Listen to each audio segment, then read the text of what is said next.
अस्सलाम वालेकुम वरहमतुल्लाहि वबरकातुह। मैं शाहरुख खान भीलवाड़ा आया था मैं इत्तेकाफ़ के लिए मस्जिद नीलग्राम में, जहाँ पे हज़रत मुफ्ती अशरफ जिलानी साहब के ज़ेर नज़र एक इज्तिमा इत्तेकाफ़ हो रहा था। उस इत्तेकाफ़ के लिए माशाल्लाह बहुत अच्छा था। और यहाँ आने के लिए एक ही रीज़न था इत्तेकाफ़ के लिए वैसे, लेकिन यहाँ पे आने के लिए हज़रत की बयान सुनने का बहुत आदत है। हज़रत के हो गए जो जितने भी अहले सुन्नत वल जमात के उलमा दीन हैं उन सबके बयान सुनने की आदत है, लेकिन हज़रत थोड़े बयान अच्छा करते हैं तो सुनने में अच्छा लगता है। तो बस वही एक मोटिवेशन था यहाँ आने का।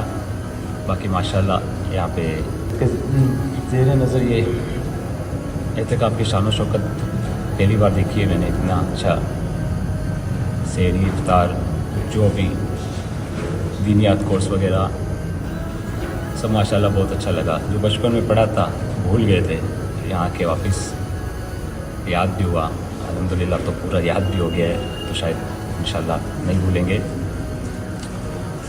बाकी यहाँ की जो भी टीम रही है इनके नाम तो नहीं पता पूरे, बहुत ज़्यादा लोग थे, बट अल्हम्दुलिल्लाह बहुत मेहनत की इन लोगों ने और बहुत अच्छे से खातिरदारी की हमारी सब इत्तेकाफ़ वालों की। इसके लिए मैं तहे दिल से शुक्रगुज़ार हूँ सबका।